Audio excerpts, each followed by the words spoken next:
Why are there people who, although they have the opportunity to go out, spend time with others, and fill their days with company, still prefer to stay at home? This question sounds simple, but in fact it is a deep mystery of the human psyche. Society often labels such a decision as shyness, laziness, or even a sign of isolation. Yet behind it lies something else, something that Carl Jung understood with remarkable clarity. Loneliness is not always a rejection of the world, but a call of the soul for an inner journey. And imagine that every time you close the door to your room and decide not to go out, you are answering a quiet voice within you. This voice does not seek distraction through noise or crowds. It wants to lead you into the depths of your own being. Jung once said, "Who looks outside dreams, who looks inside awakens." It is precisely this awakening that begins when you choose to stay at home. Perhaps you have already noticed that the bustle of the streets, superficial conversations or social gatherings drain you rather than give you energy. But when you are alone in your room, you feel relief, calm, something the outside world cannot give you. This feeling of peace is not a coincidence but a message from your psyche, a sign that your soul needs silence to hear itself. What many dismiss as staying at home is in truth a sign of introspection. It is the quiet search for authenticity, a path to self-understanding that not everyone wants to take. For even though going out and having fun may seem more attractive on the surface, the true confrontation takes place in the silence of your own home, the encounter with yourself. And here arises the question Jung invites us to explore. Does this preference for solitude really mean a withdrawal from the world, or is it a sign that we are coming closer to our essence? Staying at home does not mean, as many think, rejecting the outside world. It means rather returning to yourself. Every time you choose silence over noise, you are in truth opening an invisible door to your inner self. This seemingly simple step has a profound psychological meaning. It means that you dare to walk a path most avoid, because looking inward requires courage. Jung was convinced within every human being exists a vast, mysterious universe. And this universe, full of symbols, images, and memories, can only be explored in solitude when one decides not to go out. It is not about rejection, but about opening to the questions the outside world can never answer. Who am I really? What am I searching for? What is the meaning of my life? The journey inward is uncomfortable. At first, the silence can even be frightening because it confronts us with things we would rather suppress. Repressed thoughts, fears we hide in daily life, feelings we never express. But it is precisely there that the awakening of consciousness begins. Many people want to avoid this confrontation. They surround themselves with noise, distractions, activities that fill time but leave the soul empty. But those who hear the call of introspection understand something essential. To truly know yourself is only possible if you first pass through your inner darkness. Thus, solitude becomes a mirror that shows not only who we are, but also who we could become. Imagine your inner self as a house with locked rooms. Most of the time we live only in one bright room with a view outside. But when you choose solitude, you take the key and begin opening doors you have never entered. In some rooms you find forgotten memories, in others intense feelings, in yet others dreams you had abandoned. This is not an escape from life, but a search for wholeness, for only those who walk through their own inner corridors can grasp the entirety of their being. Jung summed it up in one sentence: your vision will become clear only when you look into your own heart. Who looks outside dreams, who looks inside awakens. And it is in this awakening that the true value of solitude reveals itself, not as emptiness, but as presence. The presence of your soul that finally wants to be heard. There are moments in life when one discovers in solitude a truth that can hardly be put into words. Silence can be more healing than the loudest party, and the calm of your own room can give you more strength than an entire crowd. Staying at home does not mean emptiness, but quiet fullness. The feeling of peace you sense when you are alone is in reality a deep message from your psyche. It is an invitation to pause the outside world for a moment and listen to what is happening within you. Think about it. Haven't you already noticed how exhausted you feel after a day full of people, even if it was full of laughter and conversation? Something in you is tired, drained, as if your energy had been sucked out. But when you spend time alone, in your familiar retreat, you feel your life force slowly returning. This is no coincidence. Your soul knows it needs silence, just as your body needs sleep to regain strength. Carl Jung observed that the human soul always seeks balance.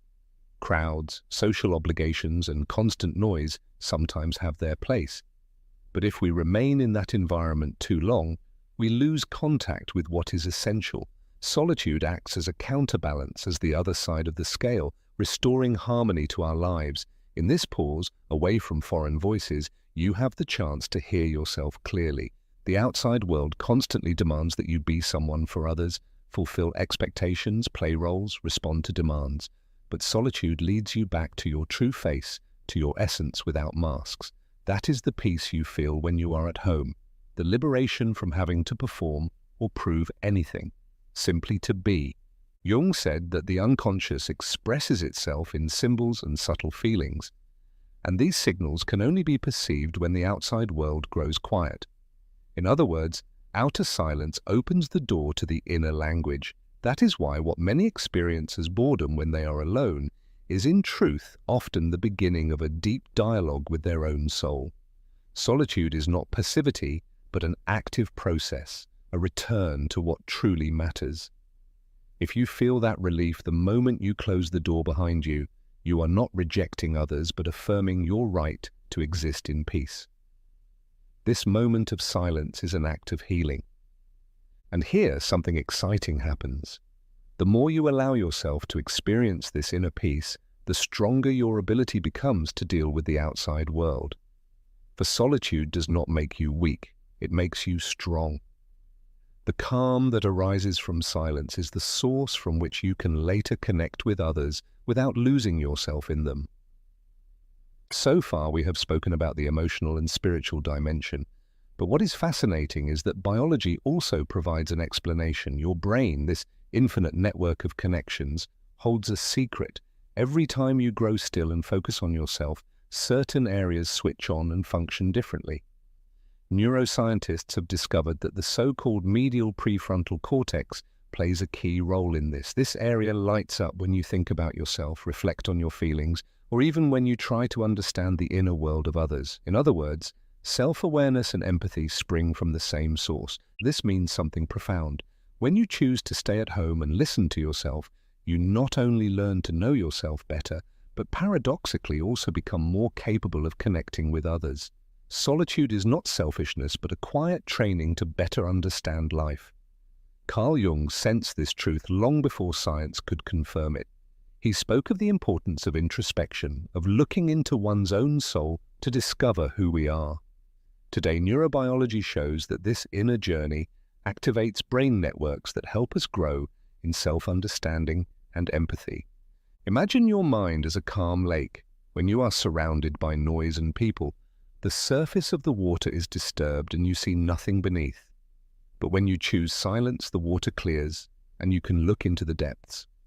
There lie your memories, your feelings, your hidden desires. Science calls this neural activity, but you experience it as inner clarity. The most fascinating thing is that this practice of being alone and reflecting strengthens your emotional resilience. Your brain trains in this invisible gym of solitude to better cope with stress, recognize patterns in your emotions, and find meaning in your life. Therefore, when someone criticizes you for preferring to stay at home, they do not realize that your brain is at that very moment working for you. You are not losing time. In reality, you are building new neural connections that help you understand yourself better, and thereby also perceive others more clearly. Loneliness thus becomes a tool of self-knowledge, as powerful as any experience outside in the world. Here, science and psychology meet. What looks like a simple decision, staying at home, being silent, reflecting, is in truth a deep, transformative process. Your psyche experiences it as introspection, your brain translates it into new connections that shape your way of being. In Jungian psychology, loneliness is neither coincidence nor merely a personal preference. It is the expression of a universal archetype, the hermit. He appears in myths, religions, and traditions of all cultures. The hermit is not a weak figure nor a coward fleeing from life. On the contrary, he is a wise man who knows that external life is full of distractions and that one must at times withdraw from the noise of the world to find a deeper truth. In the tarot, for example, the hermit holds a lamp in the darkness. This light is not first for others but illuminates his own inner path. Jung saw in this an image of the human psyche seeking self-knowledge. The hermit stands for maturity of spirit, for the ability to recognize that silence is not nothingness but a fertile space in which important insights arise. So, if you unconsciously decide to stay at home, you embody this archetype. You step back to listen, you observe without distraction, you give space to your inner voice. Think of the great sages of history, Moses on the mountain, Buddha under the fig tree, Christ in the desert. All experienced phases of solitude before sharing their teachings with the world. The image of the hermit does not call for shutting oneself off forever, but only for withdrawing enough to hear the inner truth in order to later share it with others. Our modern society, fixated on productivity and constant networking, often views solitude with suspicion. But Jung reminds us, the hermit does not represent weakness, but inner strength. His lamp symbolizes the clarity that arises when one dares to enter one's own darkness. And the fascinating thing, this archetype does not belong only to mystics or sages, it resides in each of us. When you consciously choose solitude, you follow an ancient pattern that has accompanied humanity for millennia. It reminds us that inner life is just as real as outer life. But, and here lies the crucial point, not every solitude is the same. Jung knew there is a great difference between solitude out of fear and solitude out of awareness. The first imprisons, the second liberates. Whoever withdraws out of fear, from judgment, from conflict, or because life outside seems unbearable, does not experience introspection but escape. This kind of solitude becomes a prison that constricts the spirit and drains vitality. It is completely different when you choose solitude consciously. Then it is an act of autonomy, a clear signal. I need to hear myself.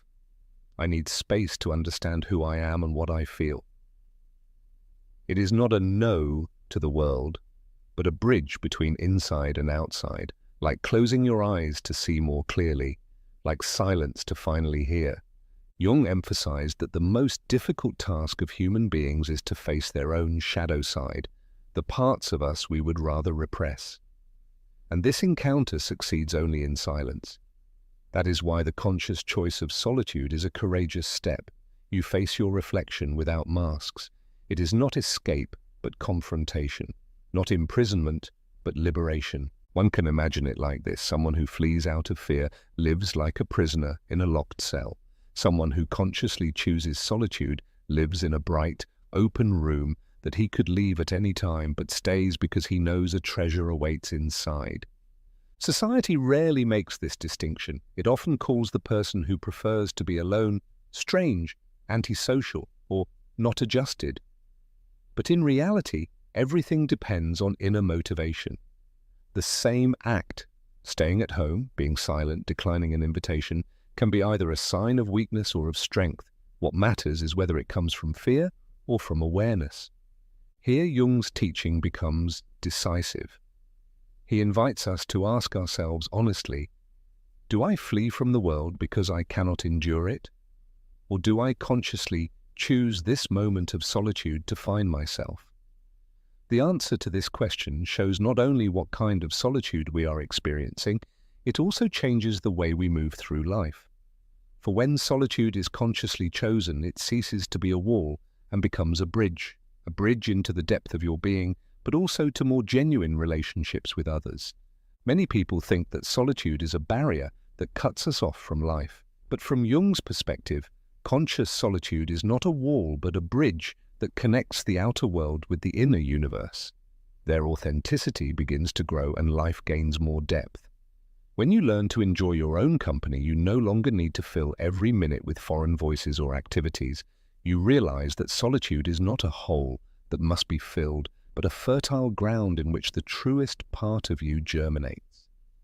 In the silence of your home, without distraction, you hear the inner voice that has always been there, but often drowned in the noise of everyday life. It is your guide to authenticity, to what Jung called the process of individuation, the path on which every human being becomes what he truly is. Thus, solitude becomes a bridge to your essence.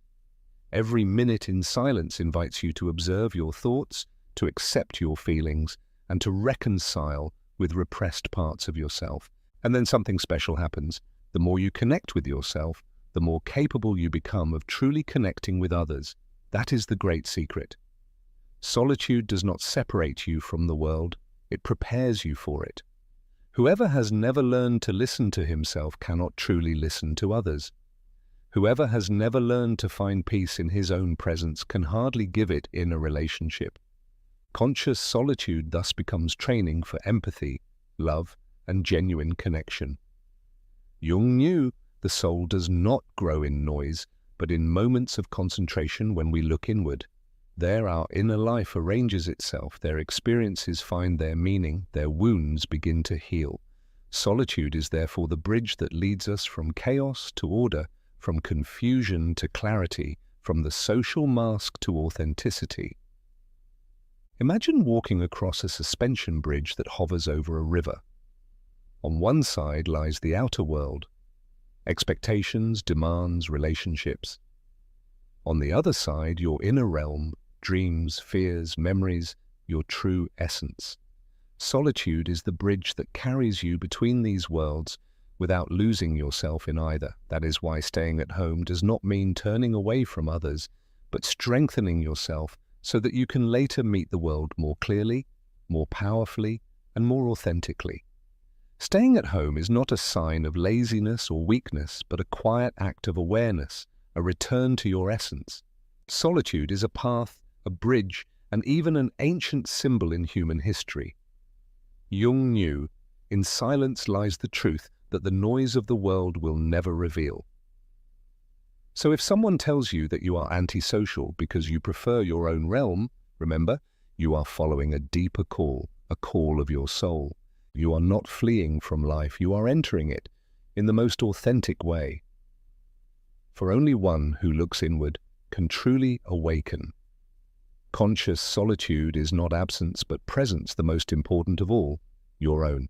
When you learn to be at peace with yourself, when you realize that you can endure and appreciate your own company, you are ready to step into the world with new strength. The message is clear. Your home, your silence, your solitude are not prisons, they are temples. Temples in which your psyche expands, your soul strengthens, and your deepest truth comes to light. Therefore, embrace your moments of solitude as sacred opportunities.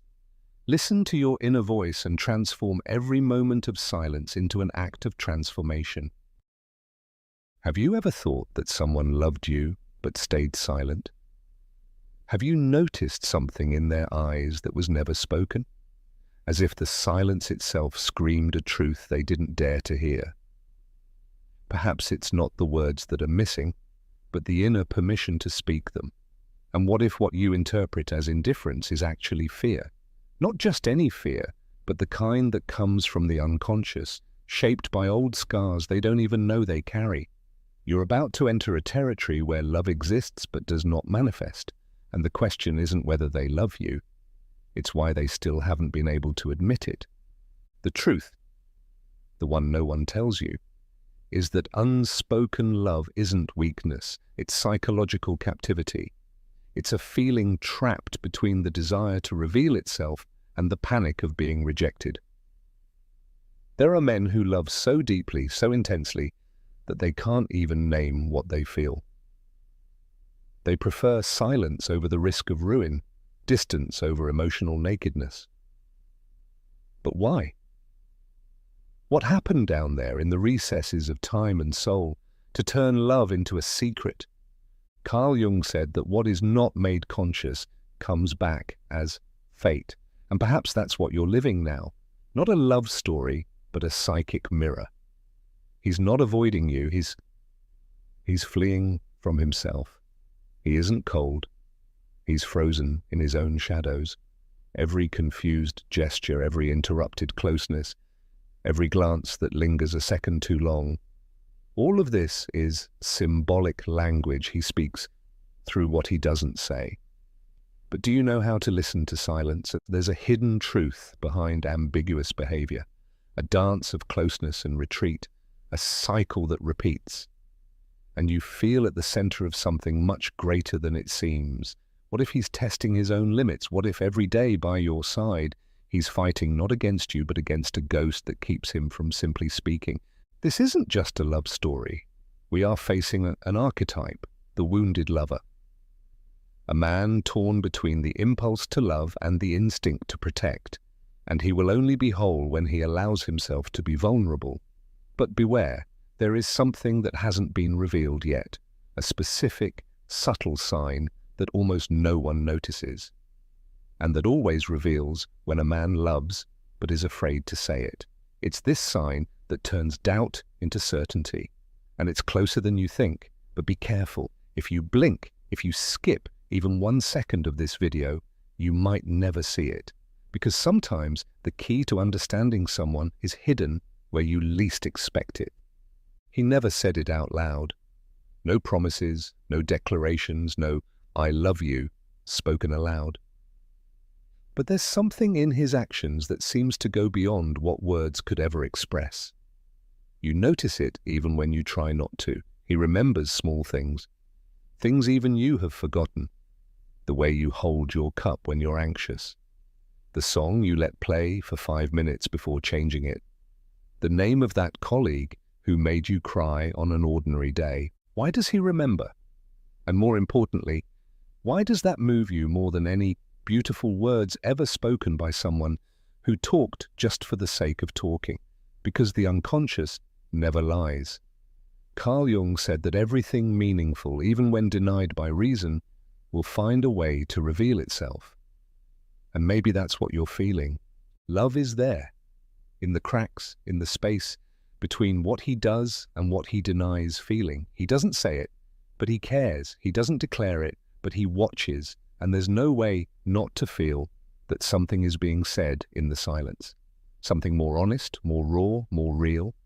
That's when everything becomes blurry inside you, because it feels like he knows you in a dimension not everyone has access to. And that in itself is already too intimate to be a coincidence. But here lies the conflict. If he feels so much, why doesn't he speak? Why does he turn affection into code? Maybe because for him, love is dangerous territory, a labyrinth more frightening to enter than to stand outside and observe. For some, to love is to touch a wound. It's the risk of reliving buried pain. He has learned with great difficulty that exposing what one feels means becoming vulnerable. And vulnerability for someone who has been crushed by it is like walking naked through a battlefield. So he loves in silence, like someone holding something precious between their fingers, but afraid of losing it by naming it. Yet no matter how much he avoids words, his unconscious betrays him every time he remembers how much you love bread, every time he sends that message at the exact moment you're feeling down, without you having to say a word, every time he listens carefully to something that seemed like a passing comment, but he kept it as if he were recording a secret map. He's not just listening to you, he's decoding you, studying you in silence. And it's exactly this kind of attention that reveals what he himself is trying to hide. Someone who doesn't feel, doesn't observe like that, someone who doesn't love, doesn't remember so much. But does he truly know he's in love, or is he only feeling its effect without naming the cause? Because there's something sacred in remembering details, something that transcends logic and reveals where the soul rests when no one is watching. He may never have said he misses you, but why does he know the name of your childhood dog? Why does he notice when you change the way you tie your hair? It's not about memory, it's about presence. It's about affection that seeps into everyday life in a way that's invisible, yet inevitable, as if somewhere deep down he has already accepted the love. He just doesn't know how to handle this truth. And now you're here, sitting with a burning doubt. Is this care love or just kindness? But since when does kindness carry this weight? Since when does a simple gesture make your heart race and shake your sense of certainty? You feel it. And that feeling changes everything. No matter how hard he tries to hide it, disguise it, avoid it, love, when it's real, shows. Even if it's in the form of a cup of coffee just the way you like it. Even if it's in the tone of his voice when he asks if you slept well. Even if it's simply the way he remembers. Always, there's always something deeply revealing in those small moments when he shows jealousy.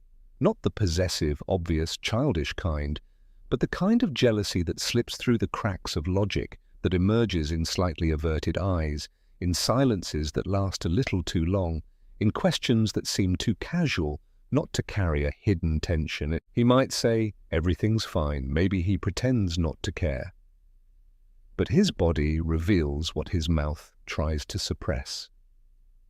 Because the unconscious acts before censorship kicks in. And when the fear of losing someone you love takes over, control is lost, even if he fights to keep it. You mention another man, and he laughs, but his eyes don't follow. You bring up a message you received, and he changes the subject too quickly. It's not anger, it's not accusation, it's discomfort. A subtle tension, like that of someone who senses a threat they can't quite name. He feels the risk that someone else will see in you what he sees, the risk that someone might take the place he pretends not to want. But it's in that space, between what he pretends and what he fears, that the truth lives. Because no one feels jealousy over something that doesn't matter. And no one fears losing something they don't love. Not even in silence. It's the kind of jealousy no one talks about, because it's not even admitted. It isn't allowed to be shown, maybe not even to himself, but he's shaken. And that discomfort speaks louder than any formal declaration. It's at that point you realize he's emotionally involved, even if pride, insecurity, or old wounds stop him from opening up. Every time he tries to act indifferent and fails, every time someone else's name affects him more than it should, it's as if he's saying through his silence, I see you, I care, and that scares me more than I'd ever dare to admit. He doesn't say he loves you, but you feel something change when you're around. There's a quiet care, a presence that doesn't impose itself, yet is never absent. He doesn't offer himself as a hero, but he's there every time you need him, even if you never ask. He shows up when others disappear. He stays silent when you cry, but he hears everything. And when you think you're alone, he appears with a message, a ride, a small gesture that, for some mysterious reason, has the power to return a piece of you that was about to be lost. It's not a coincidence, it's a choice. And a silent choice is often more powerful than 1,000 words tossed into the wind. This constancy reveals a kind of affection that goes beyond the surface. He may seem distracted in other contexts, may even try to keep calm by pretending to be distant. But when your pain surfaces, he changes, as if summoned by something greater than his will. The love he feels may be trapped in words he doesn't know how to use, but it manifests in his actions. And these actions, however small they may seem, are made of surrender. He cares about your well-being in a way that doesn't demand recognition, applause, or reassurance. He simply wants, in some way, to be there when it matters most. That's rare, that's visceral, that's love in its rawest form. And deep down, you know it. Not because he said it, but because his body, his gestures, his time, all betray him. It's as if he's saying, I love you, every time he refuses to abandon you when the world is falling apart. There is something deeply archetypal about this kind of silent love. The invisible protector, the hidden guardian. He acts behind the scenes of your life, holding the threads you don't even realize are about to unravel. And this, even if never spoken aloud, changes everything. Because someone who loves like this loves with the soul. And souls don't know how to lie. There are moments when he simply looks at you, and in that look something is revealed. Not just any look, casual or distracted, but the kind that seems to cut through layers, that doesn't stop at what's outside but searches for what's within. He doesn't compliment your appearance with words, but the way your eyes meet his carries an intensity that says more than words ever could. It feels like he's searching, as if he's asking without speaking, as if he wants to understand what even you can't explain. It's a silent gaze, but one that roars inside the soul. This kind of visual connection cannot be manufactured. It can't be faked, simulated, or repeated with just anyone. Maybe that's exactly why he sometimes looks away. Because part of him is afraid of what might happen if he keeps looking too long. As if, in that moment, all masks would fall, as if he were betraying himself, accidentally revealing what he's been hiding for so long. His gaze reveals an inner conflict between the desire to draw closer and the fear of being discovered. And yet, despite the fear, he keeps looking, as if, in watching you, he's found a piece of himself he hasn't seen in a long time. Love that cannot be spoken usually finds its way through the eyes. Jung said that what does not come to consciousness returns as fate. And maybe that's exactly what's happening when he stares for long seconds and then pretends nothing happened. He doesn't know how to explain it, but he knows how to feel. And by looking at you, he's trying to face that feeling, to understand it, process it, survive the storm that your mere existence stirs in him. The gaze is the portal through which this love tries to escape the prison where it's been locked away. And you feel it. Because in that look lives a confession. The purest. The rawest. The one he never had the courage to say. But that, despite everything you've already heard, he shares his dreams with you, not necessarily with the word we, but you're there, implicitly, sewn between the lines of the futures he quietly imagines. When he talks about moving to another city and, without realizing it, mentions a cafe that matches your style. When he dreams of a peaceful home far from the chaos and describes a room with wide windows exactly the way you like. He may not say, "I want this with you," but your presence is woven into everything he imagines as peace. And that speaks louder than any formal proposal, because including someone in your future, even unconsciously, is a form of love. That kind of inclusion doesn't happen by accident. When someone fears love but still includes the other in their visions of the future, it means the feeling has already bypassed the walls of logic. It is the unconscious that manifests symbolically, building a reality where affection is possible, even if masked. Maybe he's still trying to understand what he feels. Maybe he doesn't even allow himself to form the full sentence in his mind. But the dreams he shares, even if vague, carry you with them. And when you are present even in what he has not yet experienced, that is already a sign of deep belonging. You notice it because even if he never says it directly, you feel he's taking you with him. And you don't bring someone into your dreams if that person is just another someone. He doesn't talk about the future with just anyone. He doesn't include just anyone in the narrative of his life. And the fact that you are there, in his ideas, in his plans, in his unspoken desires, shows that he has already recognized you as something important, even if he doesn't know why. You've become a reference point, a steady anchor in the chaos. And it's in this quiet presence, in this space, he gives you in his daydreams that love reveals itself without asking permission. His behavior changes when he's with you, not in a performative or artificial way like someone trying to impress, but in a nearly imperceptible, intimate way, as if he were letting his guard down without realizing it. His voice softens, his body leans subtly toward you. His gestures become more attentive, less mechanical. It's as if his presence adapts to yours, as if something within him silently recognizes that by your side there is a safe space. This subtle shift is revealing, because no one lets their guard down where there is no connection. He's not just physically present, he's fully there, even when he tries to appear neutral. It's a deep psychological phenomenon. The unconscious reacts before consciousness. Carl Jung taught us that we are shaped by forces we often cannot name, and in those moments with you, he isn't performing, he's revealing who he is without masks, without the filters he uses with others. He laughs in a way he doesn't laugh with anyone else. He shares silences that would be awkward with others. And he stays even when there's no obvious reason to do so. Each of these behaviors, though not accompanied by declarations, reveals a truth that transcends language. You transform him.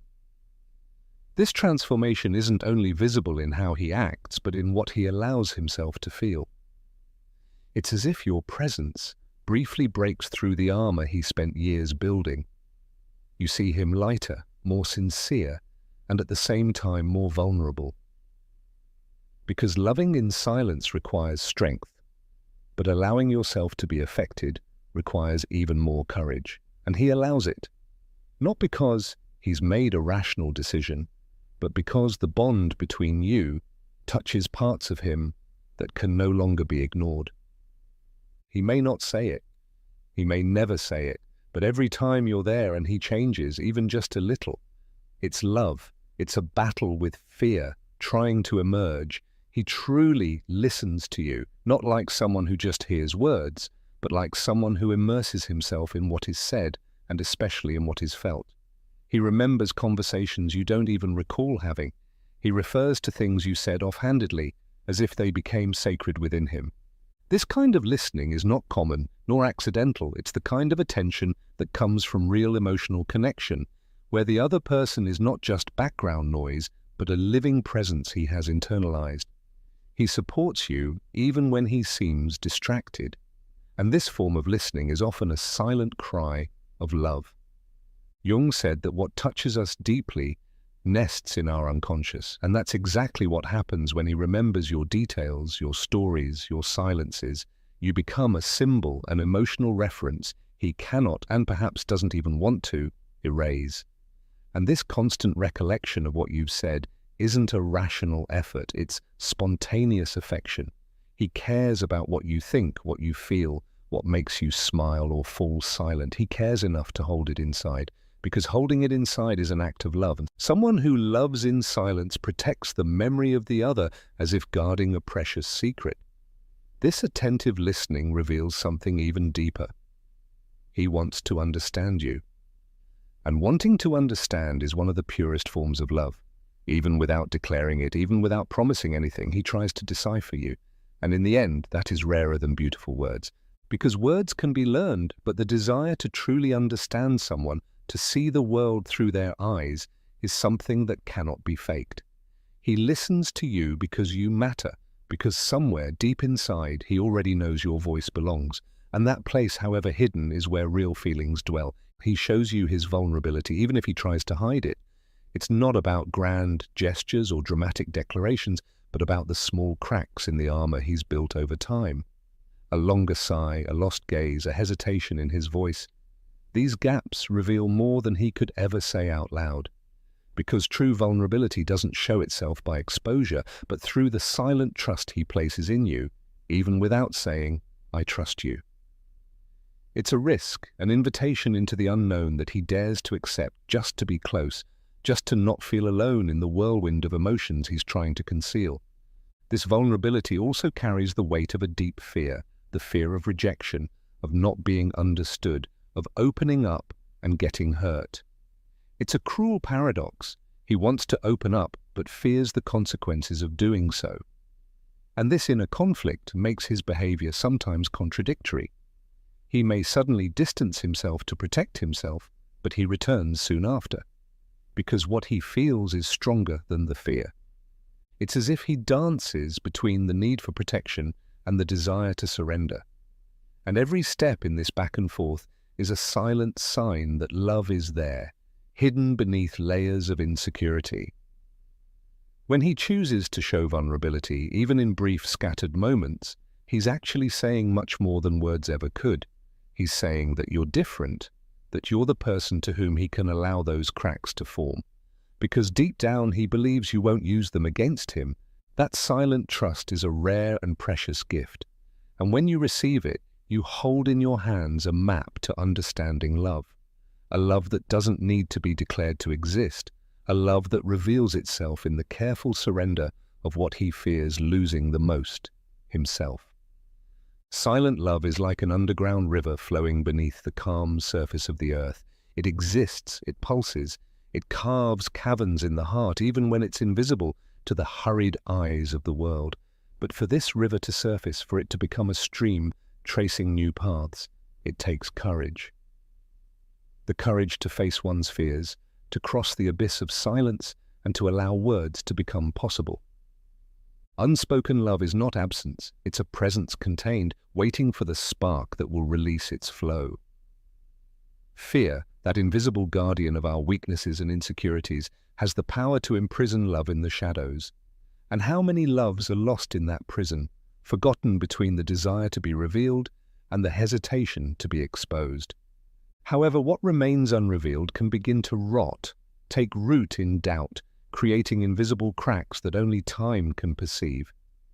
And that is true courage, to accept the risk of surrender, to embrace the possibility of failure, and to throw yourself into uncertainty, because silent love is a whisper that longs to be heard. And so the question arises, echoing in the soul. Have you ever experienced a love that was never expressed in words? How many times has silence spoken louder than any phrase ever spoken? How many times has the heart understood what the mouth didn't have the courage to say? These questions do not seek definitive answers, but instead invite reflection. Because each answer is a key, opening inner doors where love, silent or spoken, finds its true meaning. Allow yourself to feel that love is a dance between courage and fear, between what we show and what we hide, between what we whisper and what we leave behind.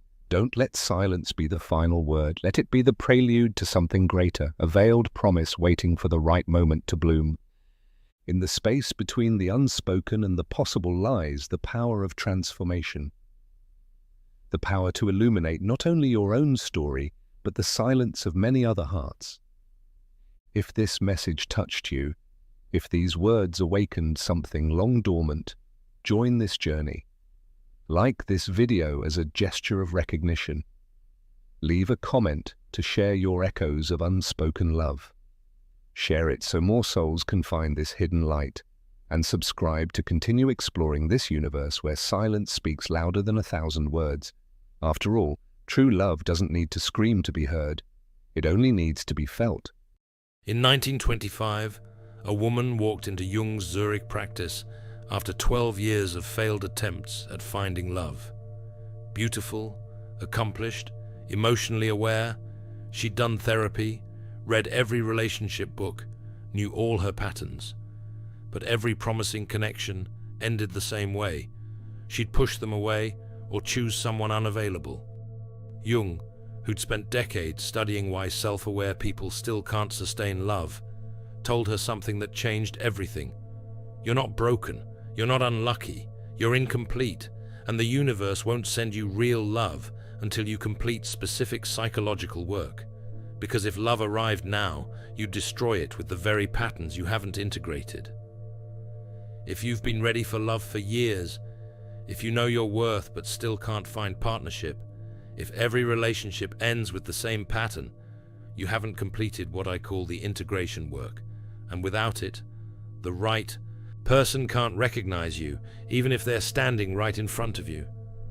Jung identified 5 specific phases of psychological work that must happen before genuine love becomes possible. And this woman's 18-month journey reveals exactly why most people never complete them. The woman, let's call her Elizabeth, sat across from Jung with a confession that would become the foundation of his work on love and individuation. I've been single for 12 years, not because I haven't tried. I've tried everything. Therapy to heal my childhood wounds, journaling to understand my patterns, dating to put myself out there. But every time I meet someone promising, the same thing happens. Jung leaned forward. Tell me, If they're emotionally available, I feel suffocated. I find flaws, create distance, convince myself they're not right. But if they're unavailable, married, emotionally distant, clearly wrong for me, I become obsessed. I chase. I convince myself I can fix them, or that they'll change for me. She looked at Jung, tears forming. What's wrong with me? Why can't I want what's good for me? Nothing is wrong with you. You're being broken. And this breaking is necessary before you can be blessed with real love. This is what I call the separation from false self, the first phase of integration work. Not mystical separation from collective unconscious, but concrete. Your psyche forcing you to confront the difference between who you've been performing and who you actually are. Elizabeth had built an entire identity around being ready for love. She'd done the therapy. She'd healed her trauma. She presented as emotionally mature, self-aware, relationship-ready. And she was, on the surface. But Jung saw what Elizabeth couldn't. Her readiness was a performance. A false self constructed to be acceptable, lovable, worthy. Underneath this performance lived the real Elizabeth, terrified of vulnerability, convinced she was fundamentally unlovable, protecting herself through perfectionism. The universe breaks you by making your false self stop working. You've built this wonderful persona of the healed, ready woman, but it's not attracting love because it's not real. Real love can only connect with real self, not with performance. Modern attachment research confirms this observation. Dr. Sue Johnson's work on emotionally focused therapy shows that people with anxious avoidant attachment patterns, like Elizabeth, present as relationship ready while unconsciously choosing partners who confirm their deepest fear, that they're unlovable. Studies on self-concept in relationships by Dr. Kristin Neff reveal that people who've done extensive self-improvement work often build what she calls contingent self-worth, value dependent on being perfect, healed, ready. This contingent worth is just another defense mechanism. Elizabeth experienced this breaking as complete confusion. She'd done everything right. Why wasn't it working? Because you've been doing the work to become lovable. The real work is recognizing you already are, not the performed version of you, the actual, messy, imperfect you. This phase manifests in specific ways. You attract the same pattern repeatedly until you're forced to admit it's not about finding the right person. It's about confronting why you choose wrong people. Elizabeth had dated 7 unavailable men in 12 years. 7. The universe wasn't testing her. It was showing her the pattern she refused to see. The loneliness intensifies specifically when you should be ready. Elizabeth felt most alone after completing therapy, after doing the work, because the false self expects a reward for healing. But there is no reward for performance, only recognition. When you stop performing, you experience what feels like sabotage, pushing away available people, chasing unavailable ones. This isn't self-sabotage. It's the psyche's refusal to let the false self claim a real relationship. In their 3rd session, Jung asked her to describe her ideal partner.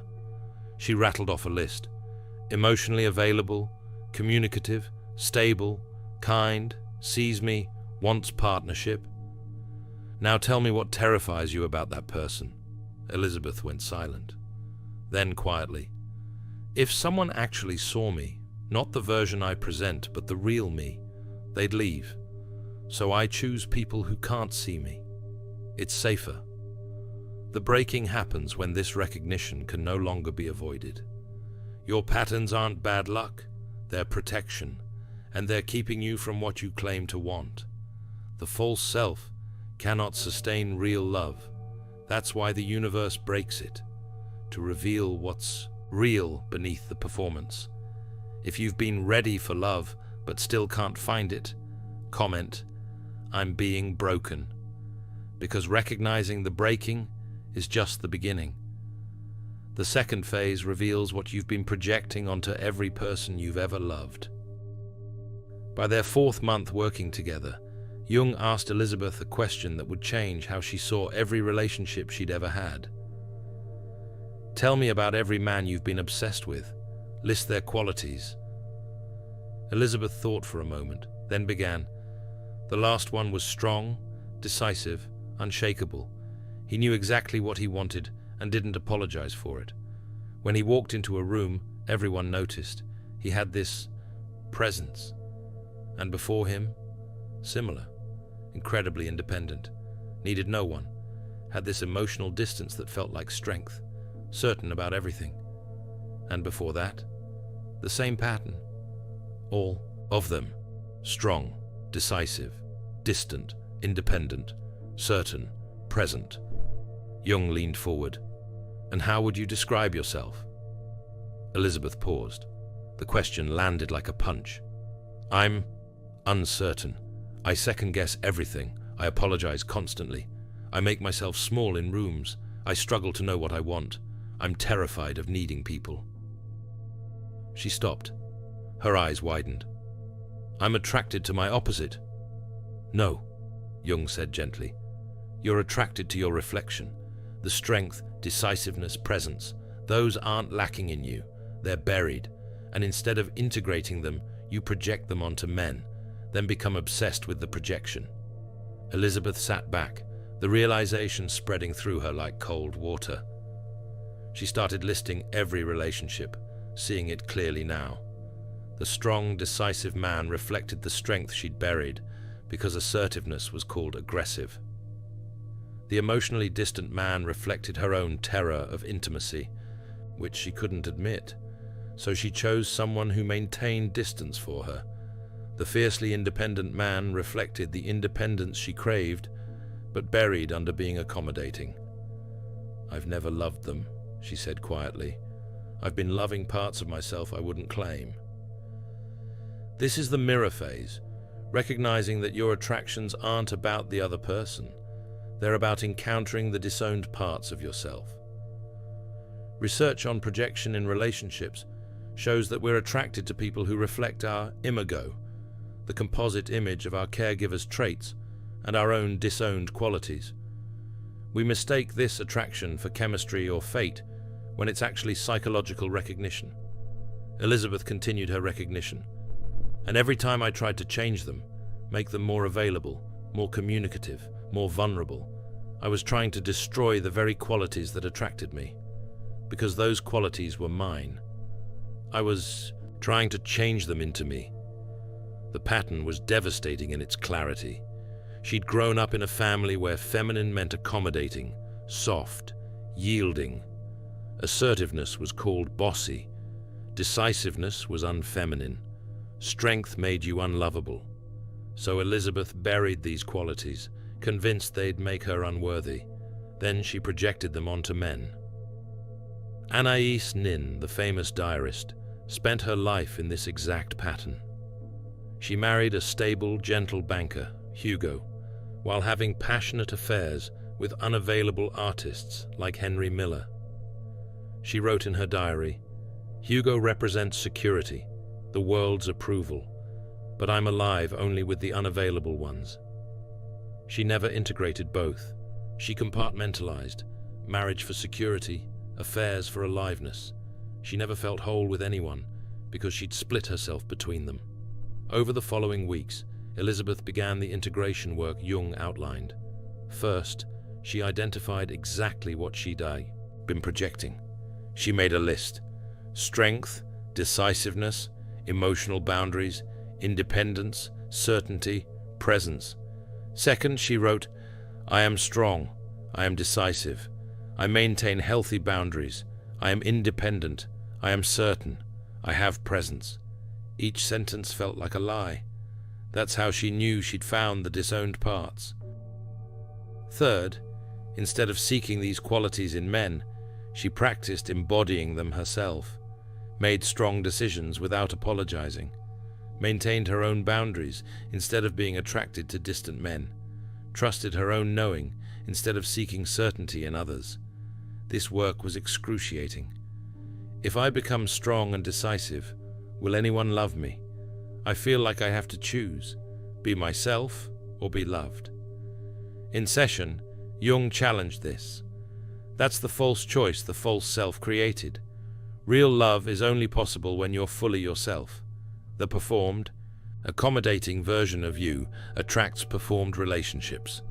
The real, integrated you attracts real love. By month 8, something shifted. I met someone interesting, kind, available, stable. And this time I wasn't obsessed. I didn't need him to complete me. I felt curious. Is this what it's supposed to feel like? Jung smiled. When you stop projecting, you start seeing. And what you're seeing is possibility, rather than completion. We project our disowned qualities onto others. Real love becomes possible only when we reclaim those projections and integrate them. If you've been attracted to the same unavailable pattern repeatedly, comment, "I'm seeing my projection." Because recognizing projection is crucial, but the third phase reveals why you sabotage love even after you understand your patterns. Month 9. Elizabeth walked into Jung's office, hands trembling. I met someone genuinely compatible, emotionally, available, interested, aligned with my values. For the first time in 12 years, there are no red flags, no distance, no unavailability. Jung waited. And all I feel is panic. I should be happy. This is what I've wanted for 12 years. But I'm finding reasons to end it. He texts too much. He's too eager. Something feels off, but I can't name what. Your shadow is rising, and it's fighting for its survival. This is the resistance phase, when your unconscious patterns fight back against change, not through obvious self-sabotage, but through subtle, justified resistance that feels like intuition. The shadow contains everything you've rejected about yourself. For Elizabeth, her shadow held her deep terror of being truly seen, her conviction that she was unlovable, and her attachment to suffering as identity. Real love threatened to destroy these carefully constructed defenses. So the shadow fought back. Neuroscience explains why. Our nervous system identifies safety based on familiarity, not actual safety. Elizabeth's nervous system had been conditioned to recognize unavailability as safe and availability as dangerous. When she met someone available, her body interpreted this as threat, anxiety, hypervigilance, the urge to flee, all masquerading as something feels off. Jung made her examine her justifications. He texts too much. What are you actually afraid of? That if he keeps showing interest, I'll have to be vulnerable. And if I'm vulnerable, he'll see the real me and leave. He's too eager. What does that mean? He wants me, which means there must be something wrong with him. Anyone who truly wants me must be flawed. Something feels off. Is this feeling calm and clear, or urgent and panicked? Elizabeth admitted, urgent and panicked. That's not intuition. That's fear disguised as wisdom. Real intuition feels calm and certain. Fear feels urgent and scattered. Sylvia Plath's journals reveal this exact pattern, choosing intensity over stability, believing chaos equaled love, mistaking anxiety for passion. The shadow's most sophisticated defense was using Elizabeth's self-awareness against her. I've done all this work. I know what healthy looks like, and this doesn't feel right, so I should trust my intuition. But it wasn't intuition. It was fear. Jung gave her the hardest practice. Stay anyway. When every instinct screams run, stay. Not forever. Just long enough to recognize that the fear won't kill you. Your shadow believes vulnerability equals annihilation. Prove it wrong by surviving it. Weeks passed. The panic continued, but Elizabeth stayed. During a moment of intimacy, she felt the familiar urge to pull away, create distance, find a flaw. This time, she stayed. Let him see her crying about something vulnerable. He didn't leave. He stayed. For the first time in 12 years, I felt safe. In session, Jung nodded. Your shadow just learned that vulnerability doesn't equal death. This is how integration happens, not through understanding, but through embodied experience that proves the shadow wrong.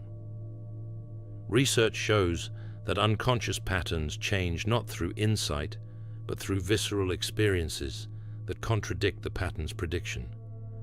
Elizabeth's shadow predicted, if he sees you crying, he'll leave. He stayed, pattern disrupted, but Jung warned, the shadow doesn't die from one experience. It will test you again. Each time, you must stay and prove it wrong again.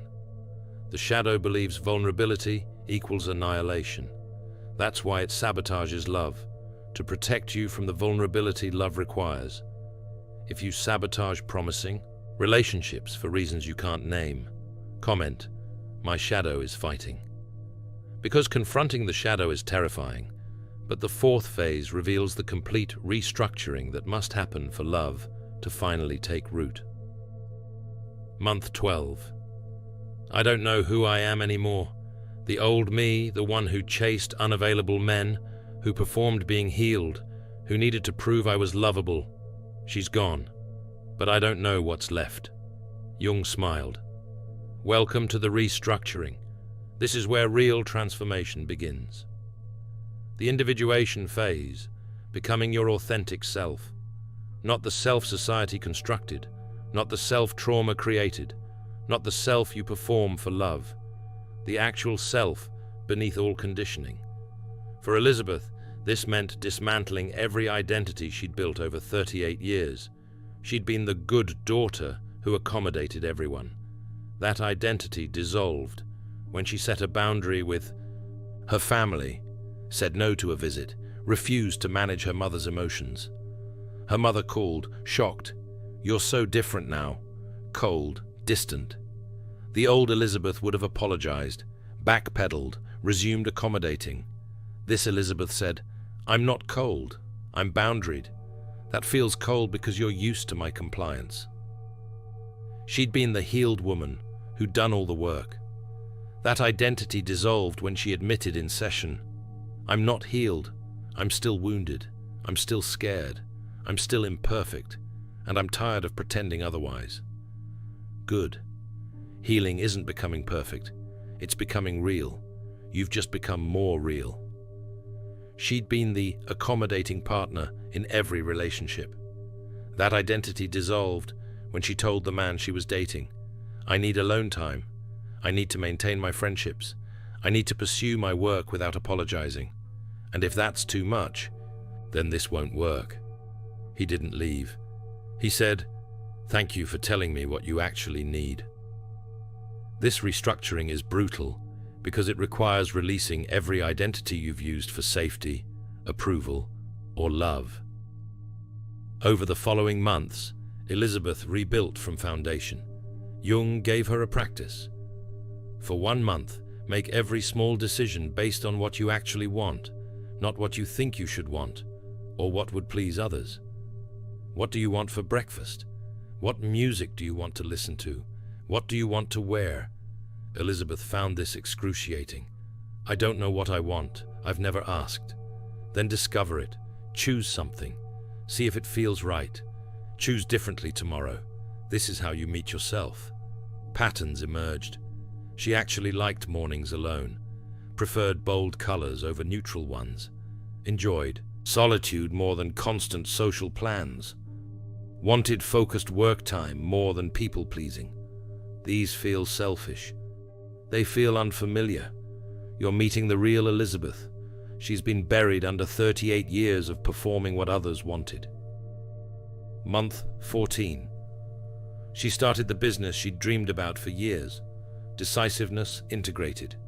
She traveled alone to a place she'd always wanted to visit. Independence integrated. She spoke up in meetings without apologizing.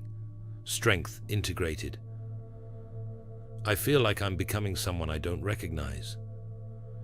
You're becoming someone you've never been allowed to be. The woman who's both soft and strong. vulnerable and boundaried, accommodating when she chooses, assertive when needed. That's integration. Research on differentiation in relationships by Dr. David Schnarch shows that people who can maintain full self while in relationship report the highest satisfaction. But achieving differentiation requires this painful restructuring. Month 16. Elizabeth had become almost unrecognizable.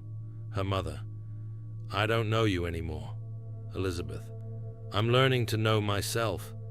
That's more important than you knowing me." Her friend: "You've gotten so serious about your boundaries." Elizabeth: "I'm not performing fun anymore. I'm being real."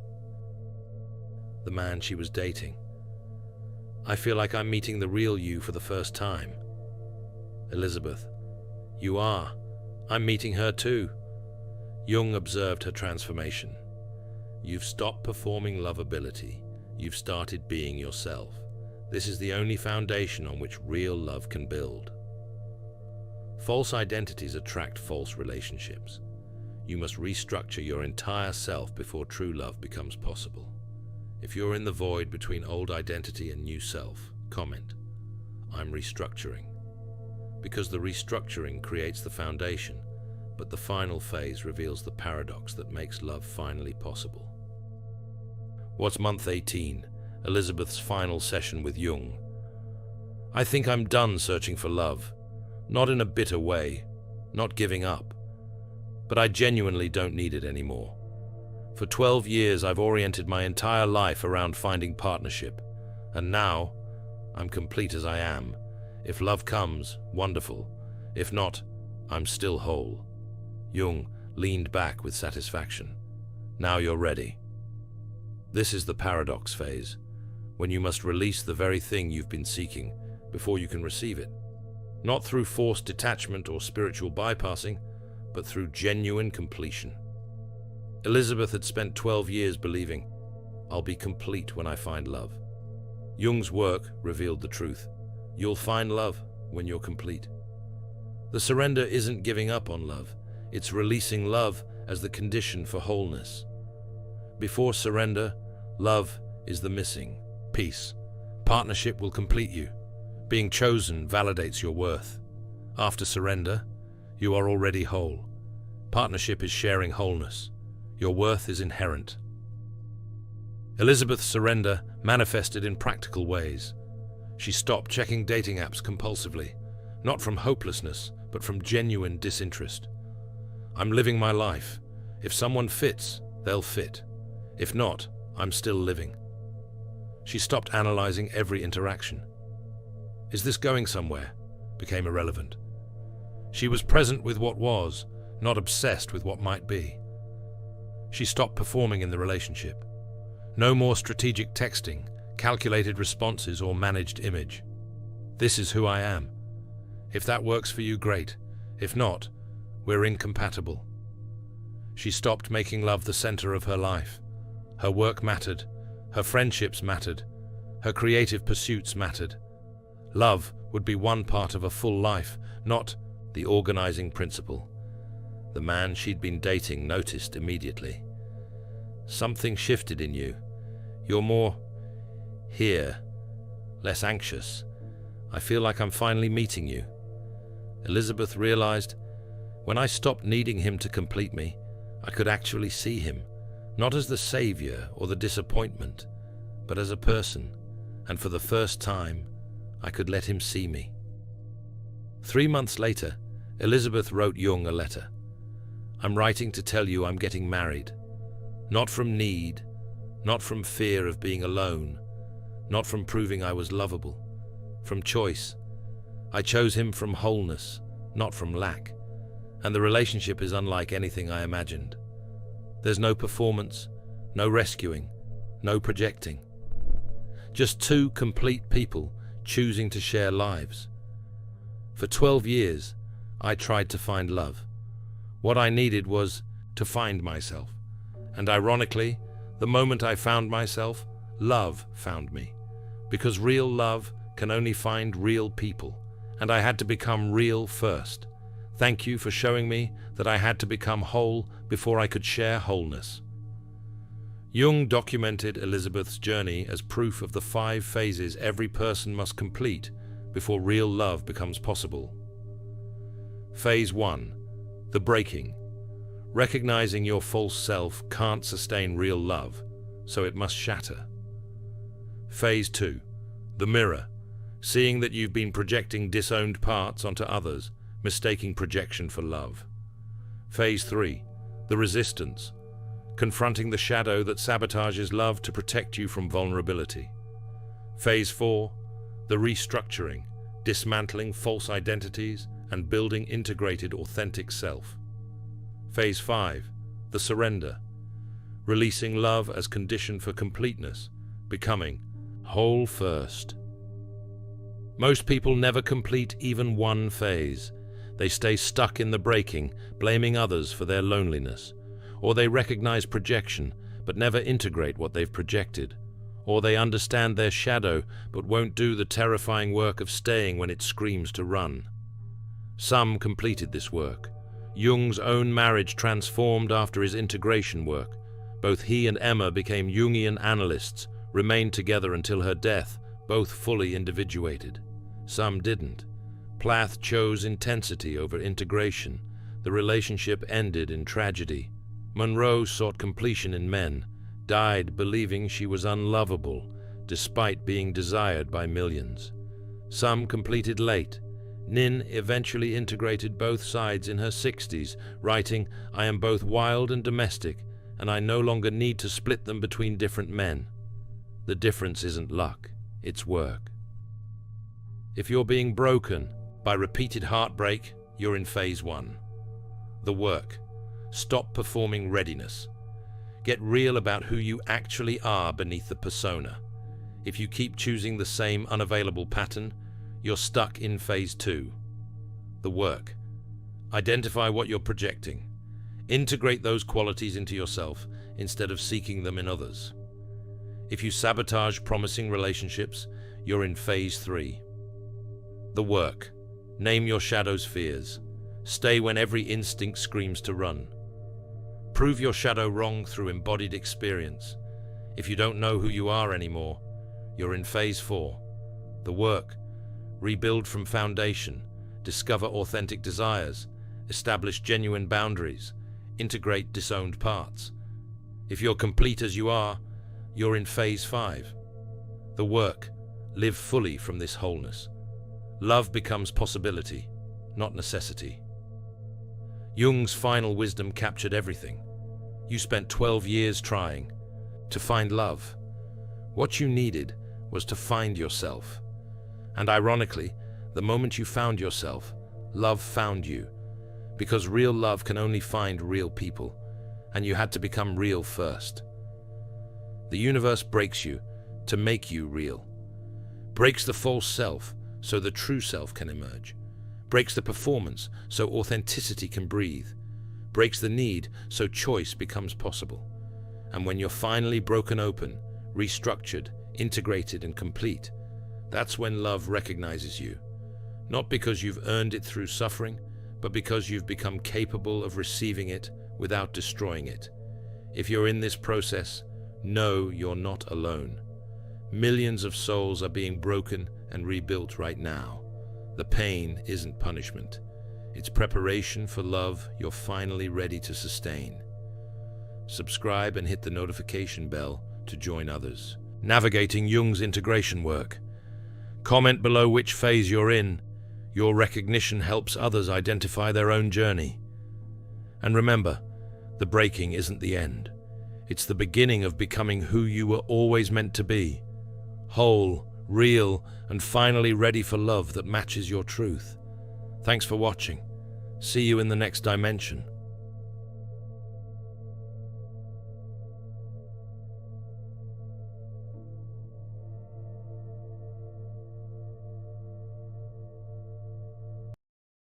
There is a feeling many women know, that knot in the stomach that won't go away, that unease that appears for no apparent reason.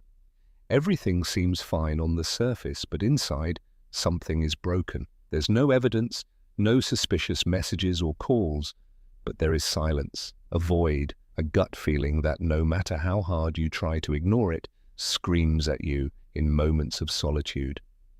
Infidelity rarely begins with a kiss. It starts much earlier. It starts when he stops looking at you the same way. When his good morning becomes automatic. When the laughter that once was spontaneous now feels like a poorly rehearsed script. It is in those small changes where the soul begins to sense that something is disconnecting. Often a woman doesn't need to find a hidden chat to know something is wrong, because before physical betrayal comes emotional abandonment, and that abandonment is felt. It's like being with someone who is no longer there. It's looking into the eyes of someone you love and realizing you're no longer in them. Like a flower that is still being watered, but has stopped blooming. Carl Jung said people will do anything, no matter how absurd, to avoid facing their own soul. And that's how many men begin to betray. When they can no longer bear their own inner dissatisfaction, they seek in someone else what they don't know how to build within themselves. It's not love they're looking for, it's anesthesia for their emptiness. And you, as a woman, feel it. You notice how he no longer asks about your day, how his responses are short, hollow, how he no longer checks if you got home safe, but still expects you to care for him as always. That emotional asymmetry is the first crack, the first sign that you're giving more than you're receiving. And when you confront him, even with just a look or a gentle question, his attitude shifts. He gets defensive. He tells you you're exaggerating, that you're being paranoid. And that's where the most subtle form of manipulation begins. When your intuition is treated as a problem instead of being heard as a warning sign. You're not crazy, you're waking up. Have you noticed that something in your relationship no longer resonates the way it used to? And it hurts. Of course it does, because you're still betting on love while he's no longer even betting on the truth. Emotional infidelity is a silent betrayal. It's being physically present but emotionally checked out. It's abandonment that leaves no visible marks but empties you from the inside out day by day. And many times they hide it masterfully. They use work stress, I have a lot on my mind, fatigue. But it's not physical exhaustion, it's emotional distance, it's disconnection disguised as routine. It's the mind and heart being elsewhere while the body stays. It's like living with a ghost that still has a name. And you feel it because female intuition doesn't need tangible proof when the soul is already sensing the absence of love. There's something in the energy, in the silences, in the missing gestures. There's no more tenderness, no more intimacy, only a kind of forced companionship that feels colder each day, like a room that once felt like home, but now is just a place to sleep. And there you are, doubting yourself, doubting what you feel, searching for reasons to justify the unjustifiable, wondering if you are the one failing. You're not. What's failing is not your perception. What's failing is the connection that once existed and is now broken. And no one has the right to invalidate what you are feeling so strongly. This is the loneliest stage of a relationship, when there's no visible betrayal yet, but emotional absence already exists. When you're still fighting for something he gave up on long ago. When you cling to memories because the present no longer supports you, you are not alone. You are not wrong for feeling what you feel. You are becoming aware. You are starting to see. And though seeing hurts, the truth is much more freeing than living a lie. Because the truth, no matter how painful, is always kinder than self-deception. A woman who listens to her intuition begins to walk toward her truth. And the truth, however uncomfortable, is always the first step toward freedom. Because no one deserves to be loved halfway. No one deserves to beg for attention, presence, affection, or respect. Trust what you feel, because if something no longer vibrates with love, it probably is no longer love. Infidelity doesn't start with one body on top of another. It starts when he shuts down emotionally and switches to autopilot. When he stays with you, but is no longer truly there. When instead of conversing, he replies. When instead of listening, he nods. when instead of seeing you, he looks at you without really seeing you. And you feel that emotional blackout as if suddenly the lights had gone out in the house where love once lived. Many believe infidelity is the result of a sudden opportunity or a moment of weakness, but the truth is that it's usually a process, a slow internal decay that begins with a silent disconnection, with the emotional decision to stop choosing you every day. It's a slow abandonment, almost imperceptible, that makes no noise but causes deep pain. Carl Jung spoke of the concept of the shadow, all that we deny in ourselves, what we repress and refuse to face. And when a man doesn't take responsibility for his shadow, for his emptiness, his boredom, or frustration, instead of confronting it within himself, he projects it outward. He begins to seek what he feels is missing, without realizing that what he's missing is not another woman, it's himself, because a person who has not met himself will inevitably get lost in others. Infidelity begins when he no longer has the courage to tell you that something is broken, when he prefers to keep playing a role instead of facing the truth, when he stays out of inertia while his soul is already looking for an escape. And the problem isn't just that he pulls away, but that he often tries to keep up appearances. He acts as if everything is fine, but there's no feeling in his gestures. It's like he's living on autopilot with a faded smile and an absent gaze. He starts speaking less or speaks the same, but without soul. He no longer looks at you the same, no longer shares his thoughts or dreams. His "I love yous" are recycled phrases, and there is no more novelty, no curiosity, no real presence. He answers you while staring at his phone. He listens with part of his ear, but his mind is elsewhere. And you, of course, notice it. You feel like an echo. You're there, but you no longer resonate in him. You notice when he stops laughing with you, when the humor you once shared fades, when spontaneity becomes routine, when you realize you're lonelier with him than when you're truly alone. That is the most painful kind of betrayal, the one you can't see but feel every day. It's the absence of the soul while the body remains. It's the "I'm here" that means nothing. And there comes a point where even physical contact changes. There are no more caresses, or there's sex, but without soul. And that too is a sign, because intimacy isn't just about bodies, it's the purest expression of emotional connection. When that bond is broken, the body reflects it too. He either avoids you physically or acts with a strange intensity that doesn't fit, as if trying to cover up the absence of love with flashes of passion, as if desire were an excuse not to talk about what broke inside. And while all this is happening, you're still there, waiting for the man you love to return, hoping for the version of him that used to be more present, more engaged, more human. But that version is gone because he has already started a journey outward without telling you. And that too is a form of betrayal, leaving without warning, abandoning without goodbye, disappearing without moving. And that journey often starts with small things, conversations with someone who flatters him, harmless exchanges on social media, messages that seem meaningless to you, but they do mean something because they're the beginning of an inner disconnection that starts to show outward. Because when he starts hiding things, he's already stepping out of the relationship. Even if his body still sleeps beside you, every secret is a closed door between you. It's hard to accept, but necessary. Because many women lose years of their lives trying to revive a relationship that already died in their partner's soul. They persist, they try, they justify, they blame themselves. But they don't see that he already decided to leave. He just lacks the courage to say it, because saying it would mean taking responsibility. And many would rather make you feel guilty than face their own emotional cowardice. And this is where self-deception becomes your greatest enemy, because you don't want to see, because it hurts too much to face the quiet abandonment head-on, because you still hope he'll change, that he'll come back. But here is the truth. When a man begins to betray, he does it first in his mind and in his energy. His body is just the last part to leave. Betrayal begins in the soul and ends in the bed, and this is the most important thing you need to understand.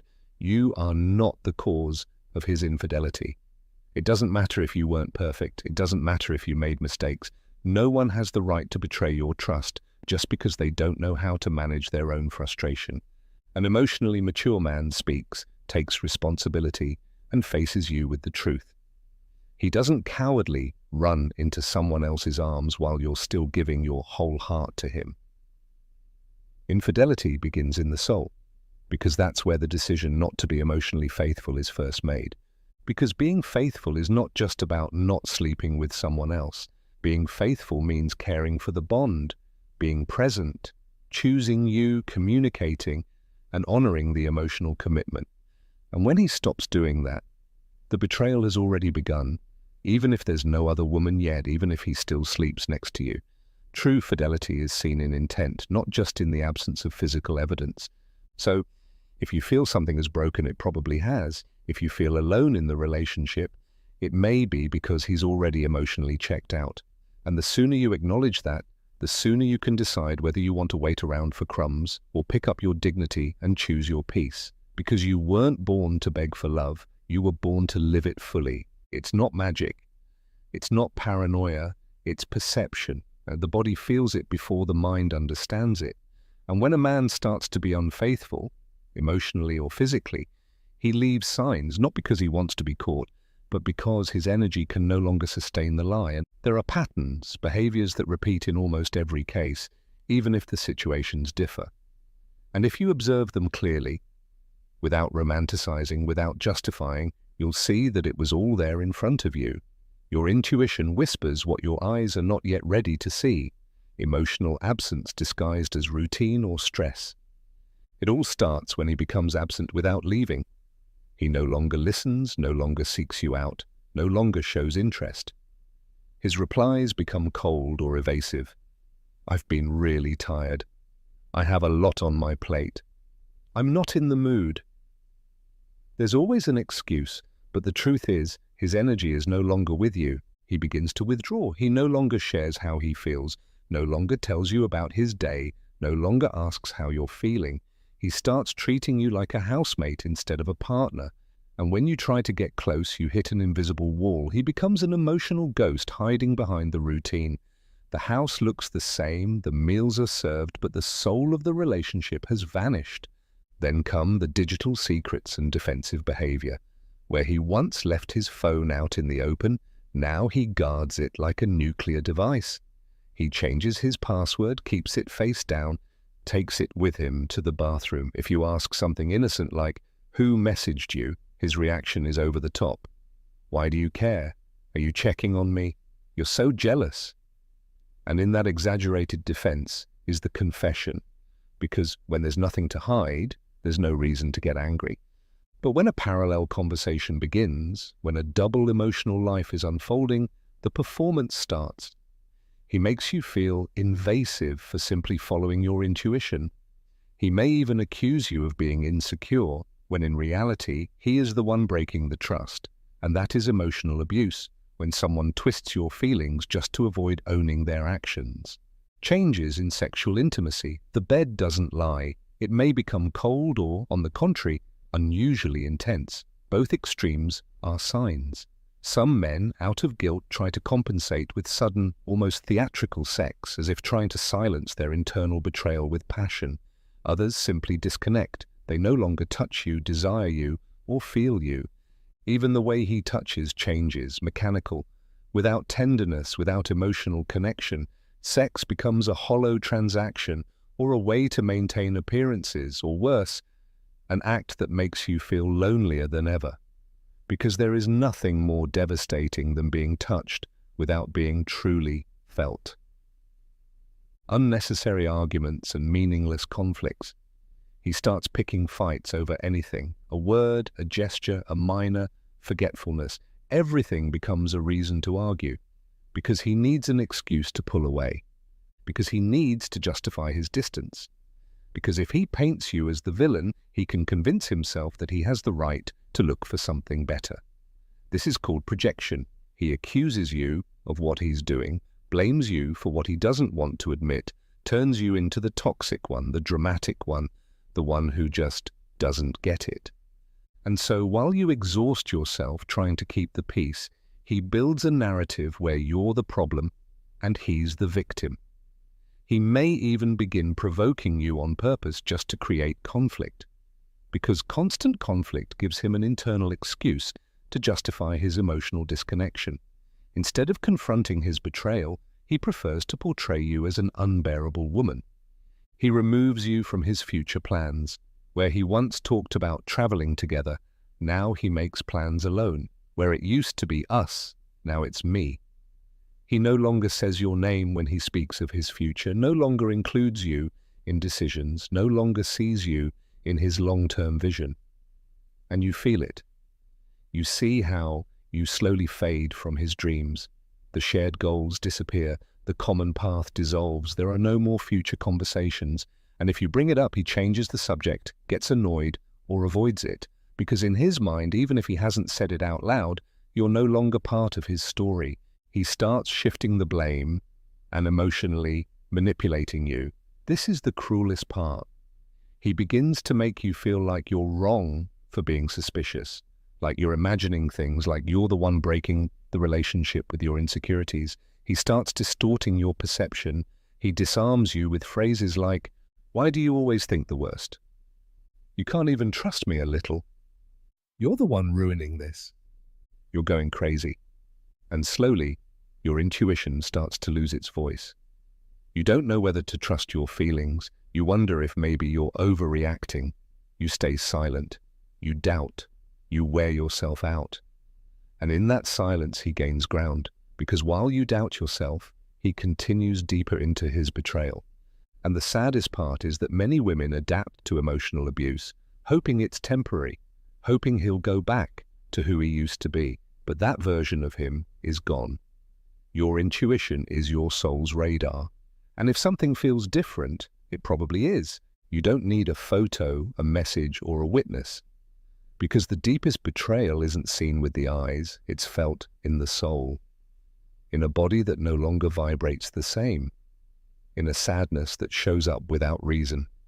In laughter that no longer comes naturally. In the empty gaze of a man who once felt like home and now feels like a stranger. If any of these signs are present, don't ignore them. Don't normalize what hurts. Don't justify what dims your light. True fidelity is something you feel, and when it's gone, you feel that too. Because at the end of the day, as Carl Jung said, what you resist persists, and resisting the truth you already know only prolongs your pain. There's a moment in many relationships when you no longer know if you're seeing reality or imagining it. When something deep inside you screams, but everything outside tells you you're overreacting, you're crazy, you're the one ruining things. That moment is the epicenter of emotional manipulation. It's when he's already started to leave, but refuses to admit it. When he's already disconnected, but doesn't want to look like the bad guy. So what does he do? He changes the mirror. He distorts your perception. He plants doubts in your heart so you won't see what, deep down, you already know. And he does it with subtle but deeply damaging phrases like, "You're imagining everything. You always think the worst of me. You're impossible to talk to now. You're overreacting.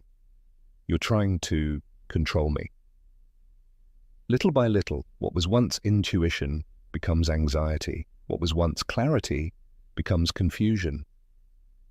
And you start apologizing for feeling. You stay quiet to avoid discomfort. You begin hiding your emotions as if they were mistakes.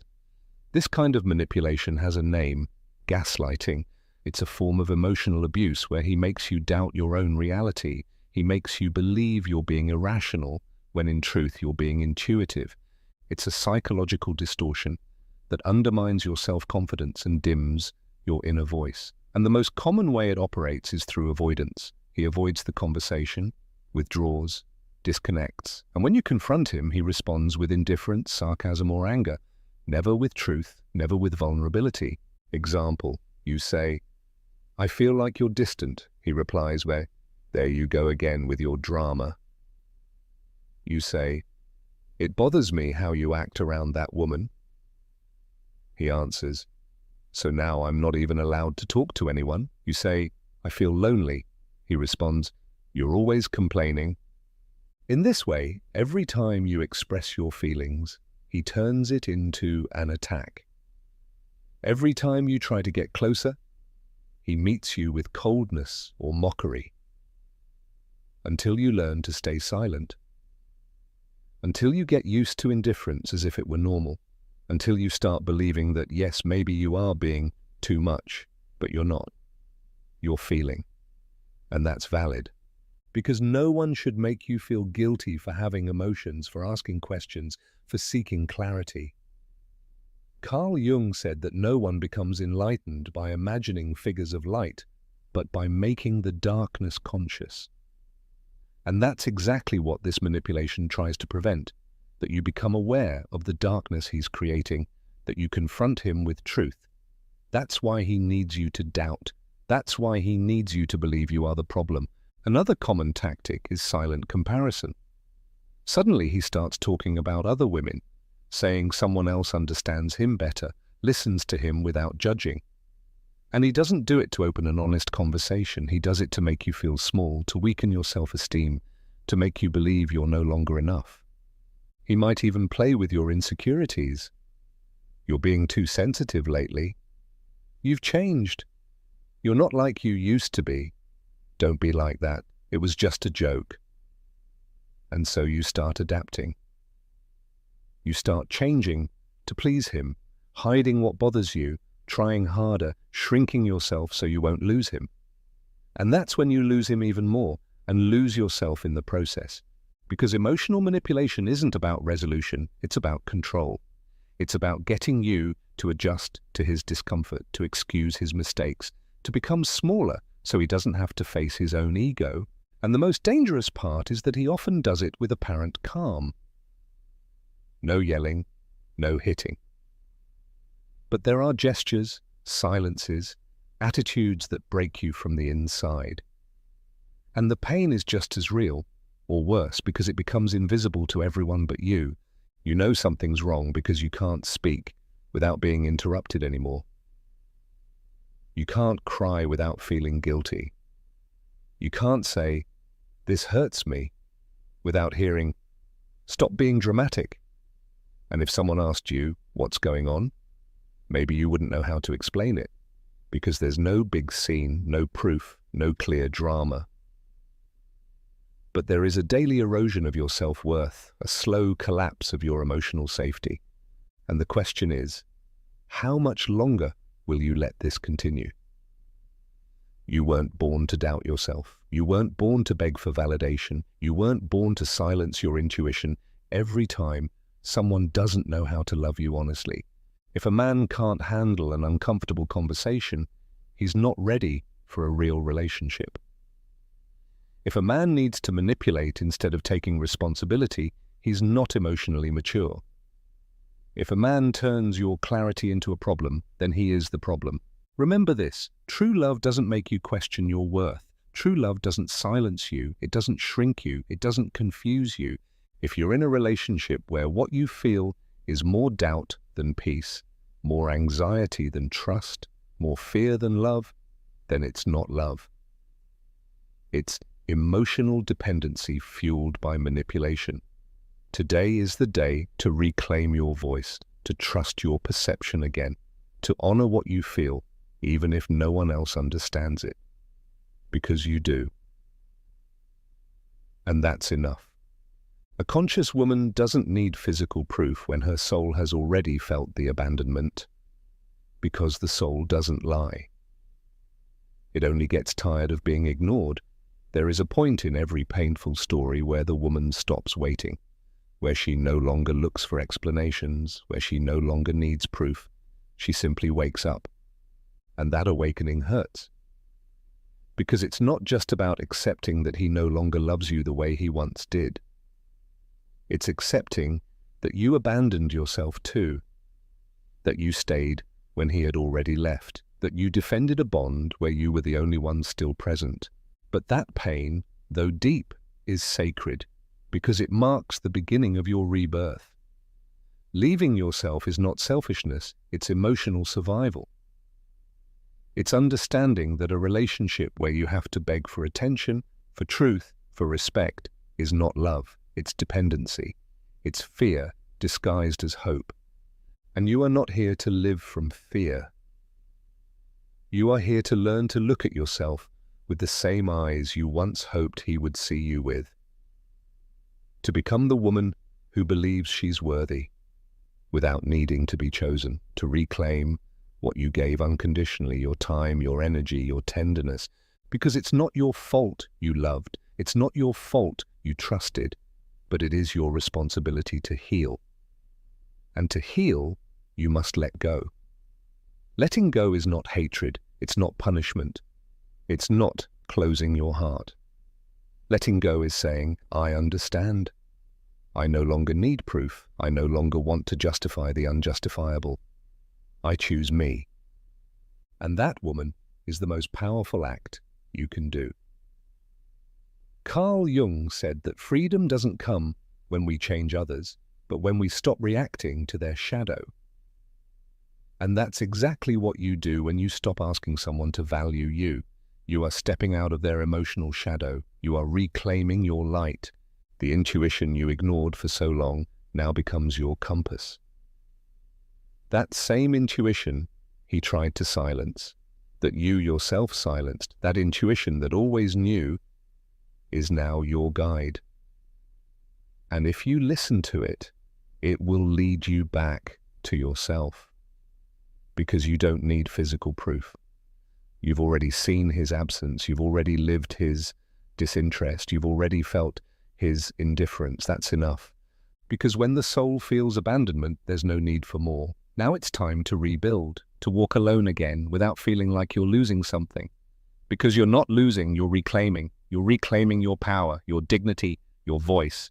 You're done begging for what you deserve by right, mutual love, clarity, real presence.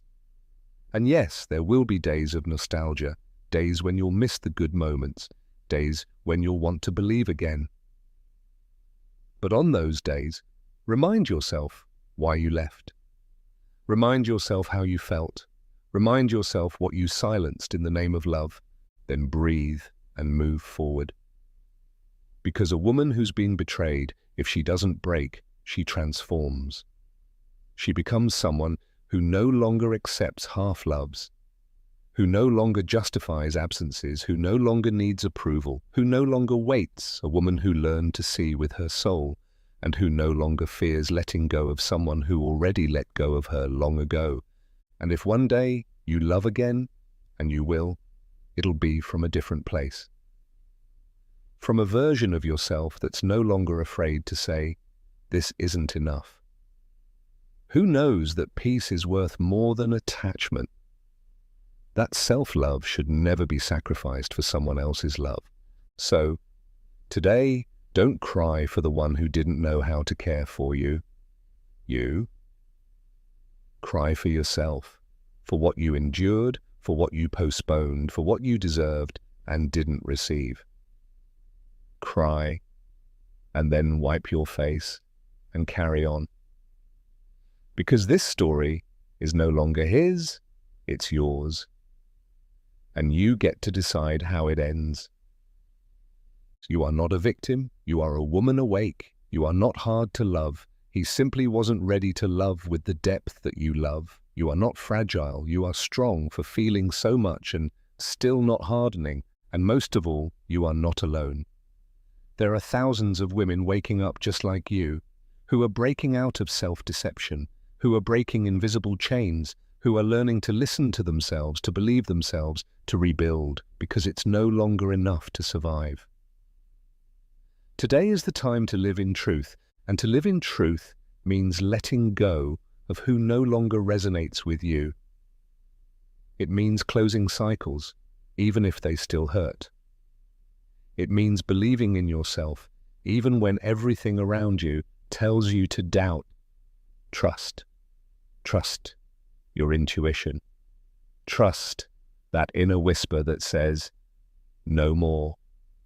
Trust your path, even if it's uncertain, because in the end, every woman who chooses herself finds the most important kind of love, the one that comes from within.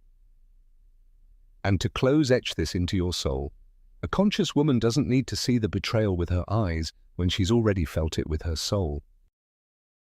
20 years ago, a woman told me something that forever changed my understanding of heartbreak. She said, "Doctor, it's like someone died who is still alive." That sentence echoed in my head for days until I realized she had described the rawest essence of what a woman experiences when the person she loves begins to withdraw emotionally. Because that's exactly what happens. It's not that they physically leave. They don't announce their departure. It's something much more subtle, and for that reason, far more destructive.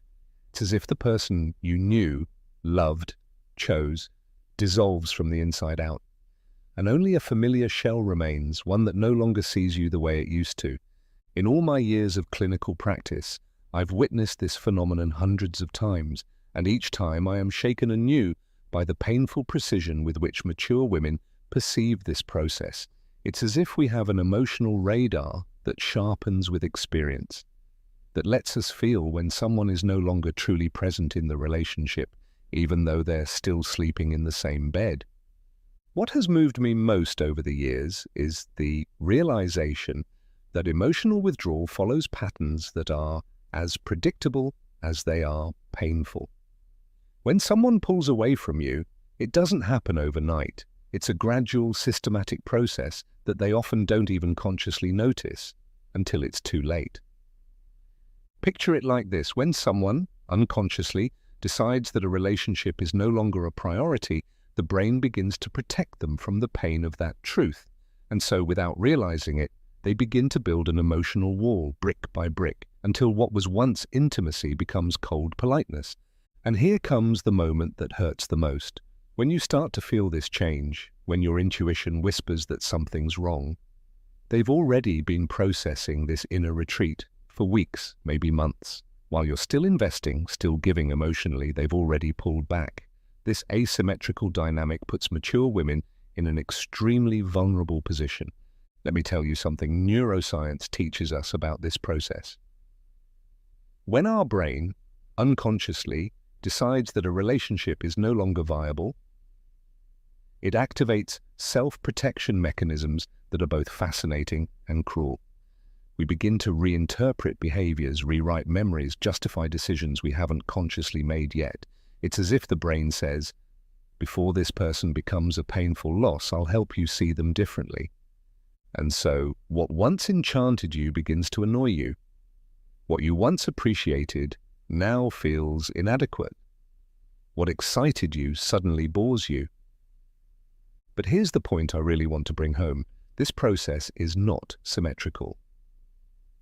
While one person is already emotionally disengaged, the other still lives in the illusion of closeness and relationship, unaware. And it's precisely this asymmetry that causes the deepest pain in relationships that end in silence.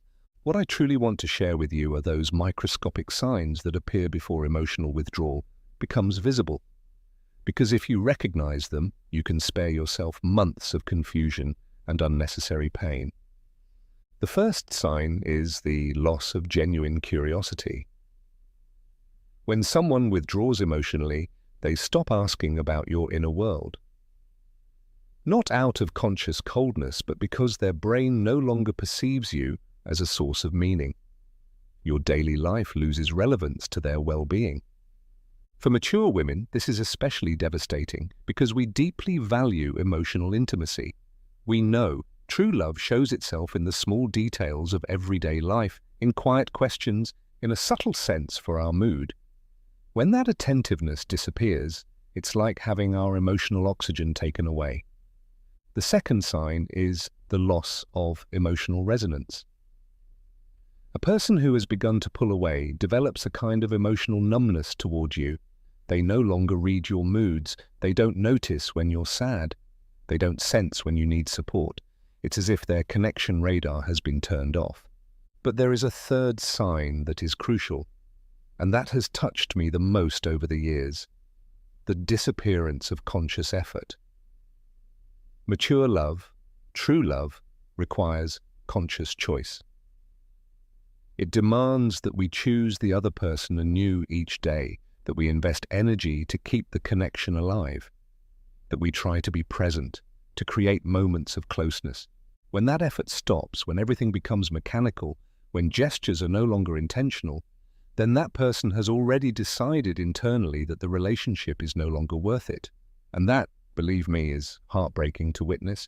What follows is what I call the dance of distancing, a process in which the withdrawing person develops behaviors that are not overtly cruel, but create an atmosphere of coldness and uncertainty. And this is where those signs begin to appear that your intuition has long sensed, even before your mind can grasp them. One of the most telling patterns I've observed over the years I call the architecture of secrecy. When someone pulls away emotionally, they instinctively develop small rituals of hiding. The phone that used to lie around openly is now always face down. Passwords you used to know no longer work. Conversations fall silent when you enter the room. Laughter stops as soon as you show up. This isn't paranoia. It's your nervous system detecting inconsistencies, picking up clues your conscious mind isn't ready to process. Your body already knows what your mind can't yet accept, because we've learned over millennia to sense when someone is no longer fully loyal to our bond. What has moved me most over the years is how deeply this process affects mature women.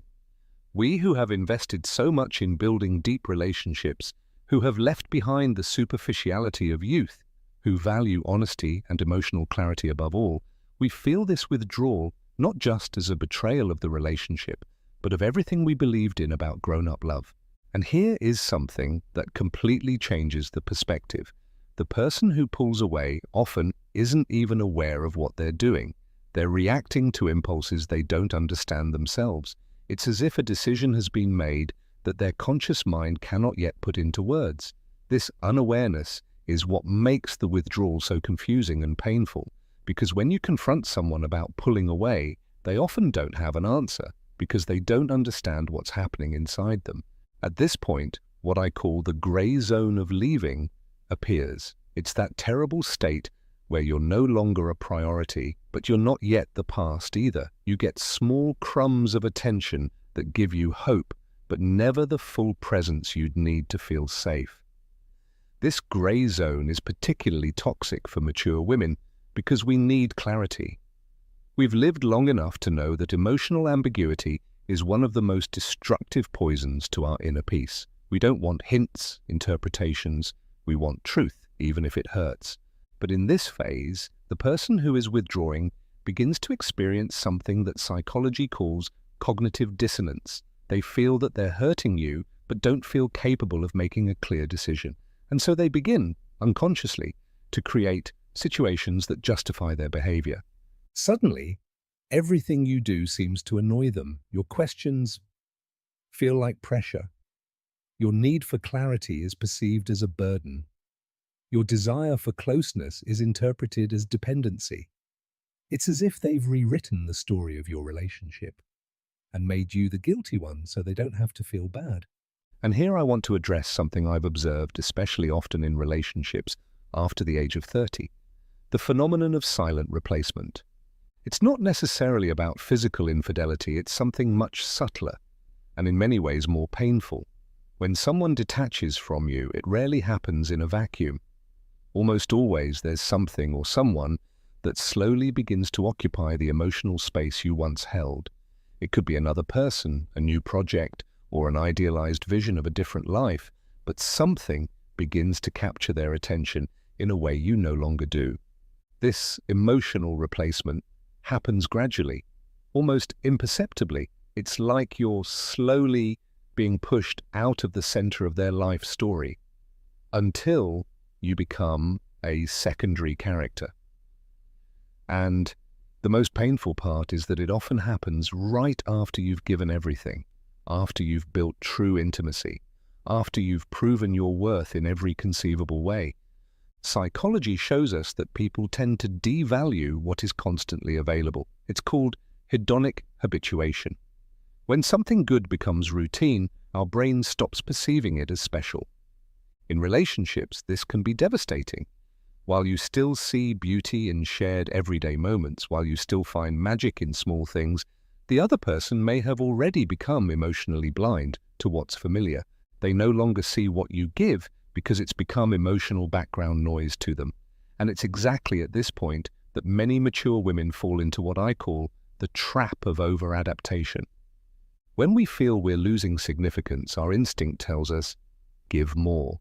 Be more loving, more understanding, more present, more perfect. It's as if we believe that enough love and devotion can win back the place we're losing. But here lies the bitter truth I've seen again and again. When someone has already entered the process of emotional distancing, your additional efforts not only fail to help, they can actually speed up the retreat, because now you're perceived as needy, as someone who clings, as someone who doesn't understand the obvious signs. This dynamic is especially frustrating for women who've learned to build relationships through devotion and effort. We were taught that love is shown through actions, that connection grows through presence, that problems are solved through communication and effort. But if someone is already emotionally absent, all these tools not only lose their power, they can even backfire. Here lies one of the most painful aspects of this process, the emotional isolation that arises when you realize you're fighting alone for a relationship the other person has already given up on internally. It's that cruel feeling of waging a battle in which you're the only soldier. But let me share something I've learned from decades of observation. The person who withdraws in this way, who cannot speak honestly about their feelings, who prefers silent withdrawal over direct confrontation, is revealing something very fundamental about their capacity for mature love. Mature love requires emotional courage. It demands the willingness to have difficult conversations, to be honest even when it hurts, and to take responsibility for the changes in our feelings. It takes maturity to recognize when something no longer works, and the courage to say it clearly and respectfully. Those who can't do this, who choose ambiguity, who gradually disappear instead of facing the truth, lack the emotional tools to build and sustain true closeness. And as painful as that may be, it's valuable information about who that person really is. Because there's one thing I want you to understand deep inside. Your worth is not determined by someone else's ability to recognize it. If someone cannot see you, appreciate you, or consistently prioritize you, that says nothing about your lack and everything about their emotional limitations. This is especially hard for mature women to accept, because we were often taught to take full responsibility for the success of a relationship. We were made to believe that something only fails if we didn't do enough, love enough, show enough patience. But after all the years I've spent working with women who've gone through this pain, I can say with certainty, sometimes love is not enough. Sometimes two people can genuinely love each other and still not be compatible for life together. And sometimes the other person simply doesn't have the emotional capacity to hold the depth you are willing to give. That insight is not cynicism, it's wisdom. It's the difference between clinging to something that's already over and choosing to protect your emotional dignity. It's the difference between staying where you're not valued and walking away to be seen where you truly belong. Let me leave you with something essential for your healing process, the concept of emotional sovereignty. It means the ability to recognize that your inner balance must not depend on the actions or decisions of another person. It means you can love someone with all your heart and still choose not to stay in a place where that love is not reciprocated. Emotional sovereignty does not mean becoming cold or unfeeling. It means developing the ability to discern what you can influence and what you can't. You can choose how much love you give, but not how much you receive in return. You can control your presence, but not whether it will be appreciated. You can be sincere, but you cannot force others to meet you with the same sincerity. And this is exactly where a deep inner process of reconnection with oneself begins for many mature women, because after years of investing our energy in others, building our identity around relationships and measuring our worth by how much we love and are loved, being alone can seem frightening, but loneliness and being alone are two completely different experiences. Loneliness is the painful feeling of separation, of not belonging. Being alone, on the other hand, is the fulfilling experience of being with oneself, enjoying one's own company, being enough for oneself, without external validation. When a mature woman develops this ability to be alone, when she finds peace and satisfaction in her own presence, she becomes magnetic in a new way. She no longer radiates neediness, no longer searches for someone to fill her inner emptiness. She embodies wholeness, and this wholeness attracts people who are whole themselves, who can give from their own maturity, not from lack. Let me tell you something that can set you free inside. When you are emotionally replaced, your instinct usually senses it before your mind understands. That feeling of suddenly having to fight for attention that used to come naturally, that feeling of needing to prove your worth, that is your psyche telling you that you no longer hold the place you once did. And that brings us to one of the most important concepts I want to share with you: emotional displacement. When someone suddenly becomes upset by questions that never used to bother them, when every little thing sparks conflict, when every search for clarity meets with resistance, then that person is not reacting to you. They are reacting to their own guilt. The guilt of having emotionally left while still being physically present. The guilt of lacking the courage to be honest. The guilt of keeping you as a plan B while secretly exploring other options. For mature women, this is especially cruel because we value honesty, transparency, and direct communication. We've left the games of youth behind. We want clarity, not ambiguity.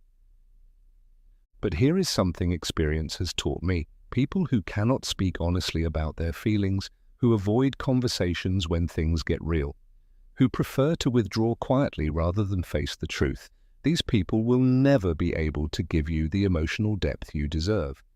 And that leads to a fundamental realization: your worth does not depend on whether others can recognize it. If someone doesn't see you, doesn't appreciate you, doesn't prioritize you, it's not because you're lacking, but because they are emotionally incapable. Neuroplasticity shows us we can change our thought patterns. We can stop asking, "What did I do wrong?" and instead ask, "What is it this person is unable to give me?" We can stop thinking, "How do I win their attention back?" and start asking, "Do I really want the attention of someone who doesn't choose me wholeheartedly?" Because here's the painful but liberating truth. If someone truly wants you in their life, you won't have to guess it. You won't have to interpret signs. You won't have to convince yourself that there is still a connection between their words and actions. Mature love is consistent, clear, present, intentional. If you have to analyze, decode, justify, then you already have your answer. And this brings me to an observation I've made over and over again. Mature women have a remarkable ability to rationalize the behavior of others. Even when we know deep down that it is unacceptable, we tell ourselves stories to explain the withdrawal, to excuse the lack of commitment, to diminish our own emotional needs. But let me tell you something I've learned over years of supporting women in rebuilding their self-worth. Your need to be a priority is not excessive. Your need for clarity is not demanding. Your need for reliability is not overly sensitive. These are fundamental human needs. And if someone makes you feel like they're too much, it's not about you. It's about their lack of emotional maturity. Emotional intelligence means being able to choose how we respond to the behavior of others. We can choose not to stay where we are not valued. We can choose not to wait for someone else to decide our lives for us.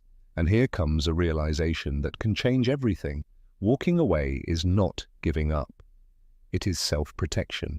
It is the decision to put your dignity above the hope that someone will change. It is the acknowledgement that you deserve more than emotional crumbs. Because the truth is, if someone truly wants to be with you, you will feel it. You won't have to fight for attention. You won't have to justify your need for clarity. You won't have to constantly prove your worth. You will be chosen. You will be seen. You will feel like you belong. And if you don't feel that way, if you feel like you're walking on eggshells, if your heart has become invisible, then it's time to honestly ask yourself, do you really want to keep investing in someone who no longer invests in you? Mature self-worth does not mean convincing others of your value. It means knowing your value and only allowing people into your life who recognize it too. Because at the end of the day, love is not something you should have to chase. True love comes to you when you are aligned with your own worth. And that alignment, that clarity, that strength, they are in your hands. It is your decision. And believe me, after decades of witnessing human transformation, I can tell you, nothing is more powerful than a woman who knows her worth and doesn't negotiate it. That woman is you, that woman you can become. You just need the courage to see yourself as you truly are. Enough. Valuable. Worthy of a love that never makes you question yourself. A love that chooses you every single day, without doubt, without conditions, without competition. Because that is what you deserve, and that is what exists. You just need the courage to stop settling for less.